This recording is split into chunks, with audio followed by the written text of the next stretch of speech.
अस्सलाम वालेकुम नाज़रीन, मैं हूं सलमा हालिक। आप देख रहे हैं KPN-HD।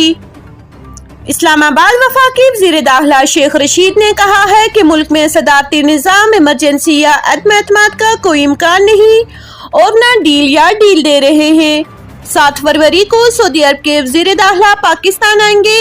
इस्लामाबाद में प्रेस कॉन्फ्रेंस से खिताब करते हुए वफाकी वज़ीर दाखिला शेख रशीद का कहना था कि नवाज शरीफ बदकिस्मत आदमी हैं जो मुल्क से भागे हुए हैं। जाली रिपोर्ट पर बैरून मुल्क गए और जाली रिपोर्ट पर ही लंदन में मुकीम हैं। कहा जा रहा है कि नवाज शरीफ कोरोना की वजह से इलाज नहीं करा सके। अपोजिशन के तिलू में तिल नहीं, इसके रंग पस्तन बैठे हुए हैं। ये कहते हैं इस्लामाबाद की जानिब कोरोना के दौरान मार्च करेंगे। इमरान खान कई बार कह चुका अपना शौक पूरा कर लें। 27 फरवरी और 23 मार्च को सब देख लेंगे। 23 मार्च को फ्लाई पास्ट होगा, अब हम वो देखेंगे या उनके चेहरों पर नजर लगाएंगे। उन्होंने कहा है कि वजीर आजम इमरान खान चीन के अहम दौरे पर जा रहे हैं, जहां चीनी क़यादत के साथ CPEC और दूसरे अमूर पर तबादला ख्याल करेंगे।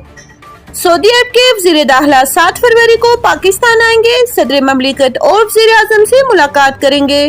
सऊदी अरब के साथ हमारा रिश्ता हिमालय से भी बुलंद है।